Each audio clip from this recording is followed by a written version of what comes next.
Salut! De când nu ne-am mai văzut, serverul a primit noi update-uri. A sosit update-ul 1.3. Acest update vine cu multe modificări. 1. Secția de poliție. Probabil, dacă sunteți activi, ați observat că vechea secție de poliție s-a demolat și s-a construit alta. Noua secție de poliție are celule noi, camere noi, birouri și o parcare imensă, după cum puteți observa pe fundal.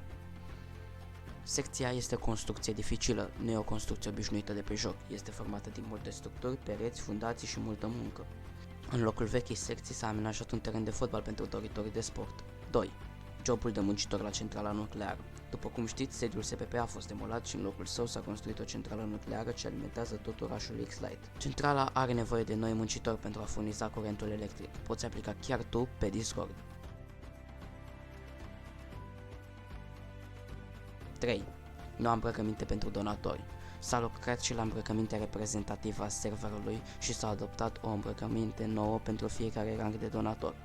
1. VIP 2. VIP Plus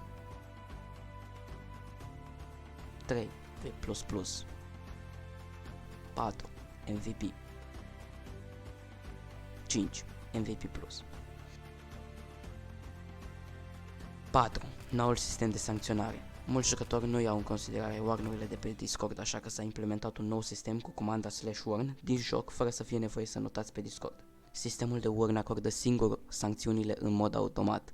Primele două warn-uri acordate sunt de avertizare. Odată cu al treilea primiți kick automat, la al patrulea ban 600 de secunde, la al cincelea 1800 de secunde, la al șaselea 86.400 de secunde, la al șaptelea 432.000 de secunde și la al optulea mă bucur că te-am cunoscut. Succes la cât mai puține warn-uri.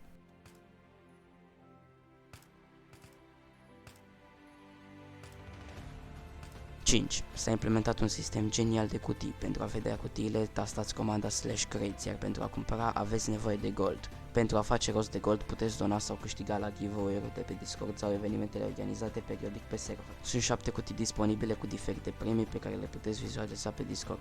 Pot să vă spun că premiile sunt interesate de la kituri noi până la avioane sau grade de donator. Update-ul 1.3 a sfârșit aici cu aceste îmbunătățiri. Vă așteptăm pe server și dorim feedback-ul vostru în comentarii. O zi bună!